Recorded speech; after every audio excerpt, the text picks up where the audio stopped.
खबर मानिका का क्या दीन माने यार। एक 2 नंबर झूठा पूरा रिटायर्ड सरकारी अफसर जिसने सारी उम्र अपनी हराम की कमाई खाई है, वो गुलबर्ग में क्लिनिक के अंदर क्यों 8 महीने रहा था। कहता था कि इंडिया का बॉयकॉट करें, इंडिया बिल्कुल नहीं जाना, टीम ने नहीं जाना। इन्होंने इस मुल्क का बेड़ा गर्क किया है, इसलिए कि हमारे पास 2 नंबर मुनाफिक। अब मैं गाली देना चाहता हूँ यहाँ पे बहुत। अस्सलामुअलैकुम नाज़रीन, आप देख रहे हैं मुबश्शिर लुकमान यूट्यूब चैनल। मैं हूं माहिश तबस्सुम। सर, तो इत्तलात है कि खबर मानिका भी प्रेस कॉन्फ्रेंस करने को तैयार बैठे हैं और वो सारी प्रेस कॉन्फ्रेंसेस पर भारी होगी। आपके पास है ऐसी कोई खबर?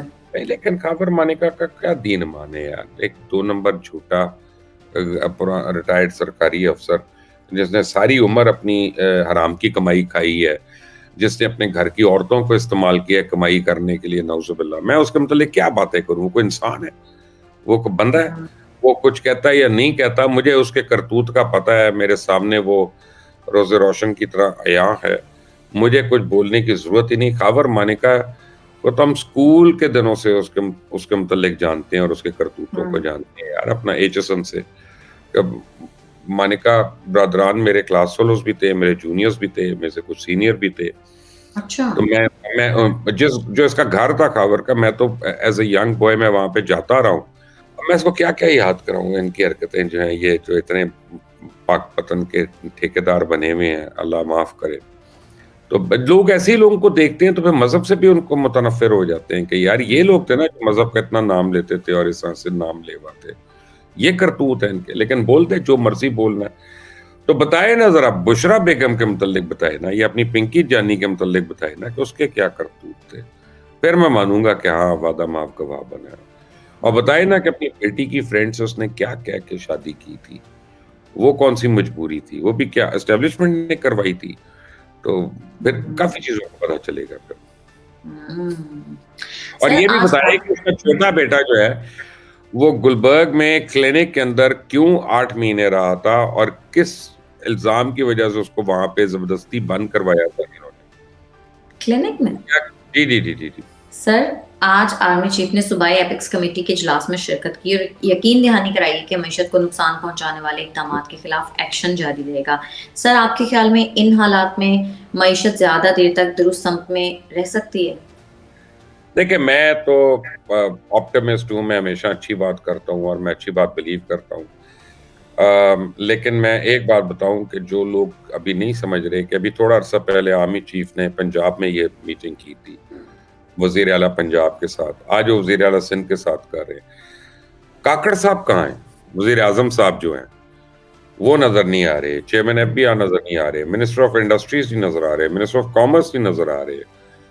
सो इसका मतलब है कि इस वक्त सिर्फ आसिम मुनीर साहब जो है वही भाग दौड़ संभाल के बैठे हुए ना मईशत की, और वही काम संभाले बैठे हैं। बाकी सारे कह रहे हैं अच्छा तुम अच्छा कर दो। मियां साहब भी हो, पीटीआई भी हो, पीपल्स पार्टी भी, जेयूआई भी, सारे ये कह रहे हैं अच्छा यार वो जो सऊदी अरेबिया से पैसे आ रहे थे ना वो जरा ले आओ और फिर इलेक्शन करा के हुकूमत हमें दे दो, ताकि पैसे आ गए और फिर हम अपना उस पर जो जो हमने काम दिखाना है वो हम दिखाते रहें। तो जिम्मेदारी ये सब सिर्फ फौज की आई हुई है, क्योंकि लोग जो ब्लेम गेम कर रहे हैं वो भी चाहे चाहते हुए चाहे ना चाहते हुए वो आर्मी को ब्लेम पड़ता है।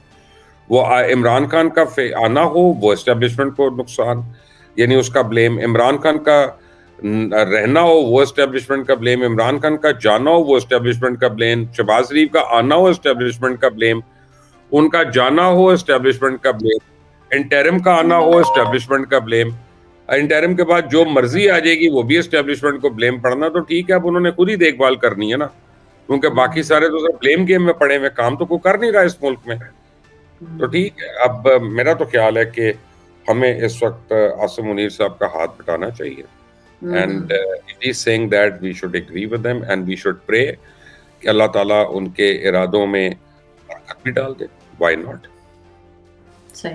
सर, वर्ल्ड कप भी शुरू है और एक चीज जिस पर हम ध्यान नहीं दे रहे वो ये कि वर्ल्ड कप और मईशत।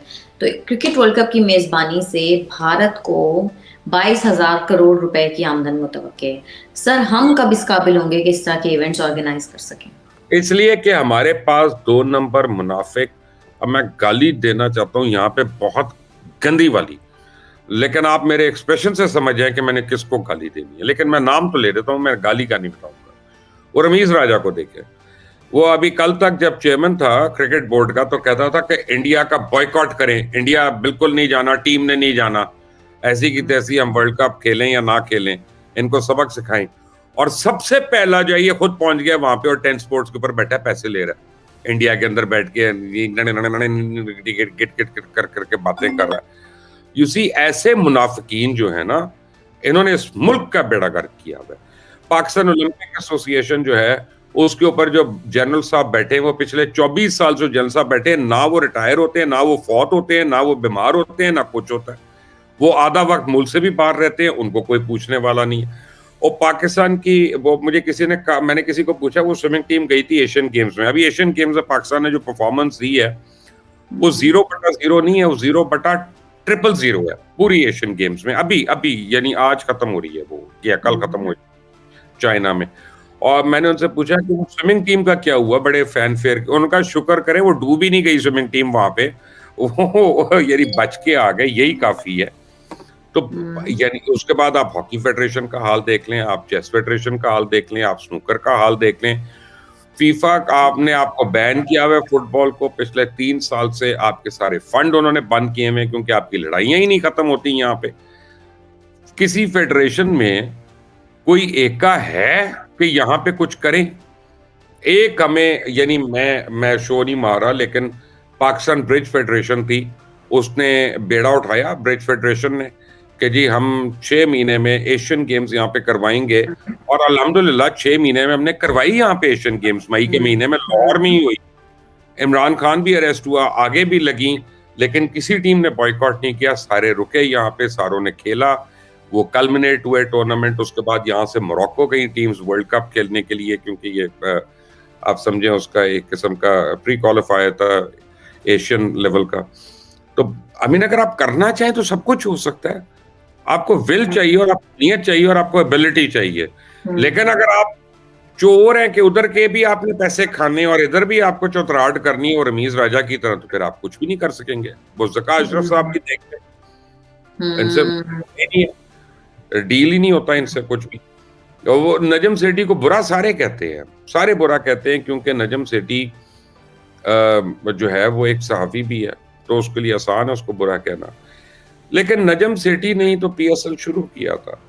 पिछले अगर 15 साल में 12 साल में पाकिस्तान ने एक भी ब्रांड है कोई, तो वो है तो पीएसएल का ना, तो वो क्रेडिट नहीं है।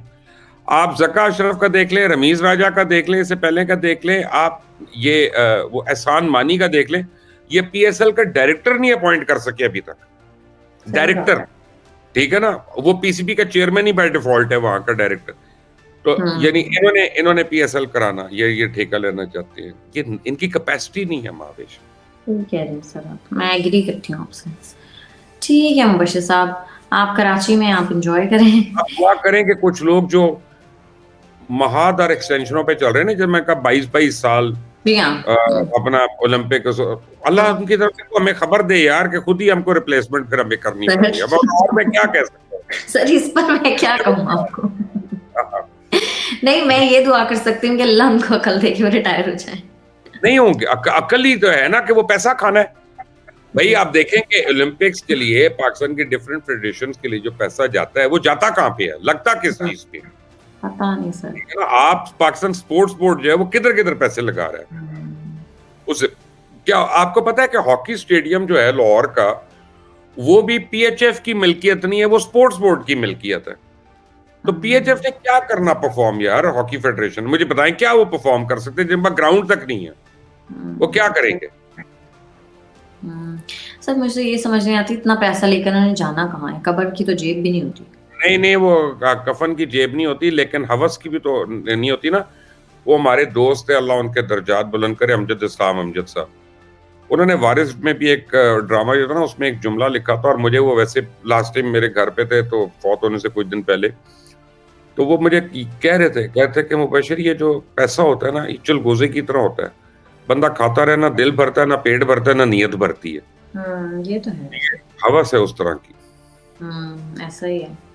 ठीक है मुबश्शिर साहब, बहुत शुक्रिया। नाज़रीन, आज के प्रोग्राम से इतना ही। अगर आपको हमारी वीडियो पसंद आती है तो चैनल को कर दें लाइक, सब्सक्राइब और शेयर, और अपनी कीमती राय से हमें ज़रूर आगाह कीजिएगा। हमें इजाज़त दें, अल्लाह ने के बाद।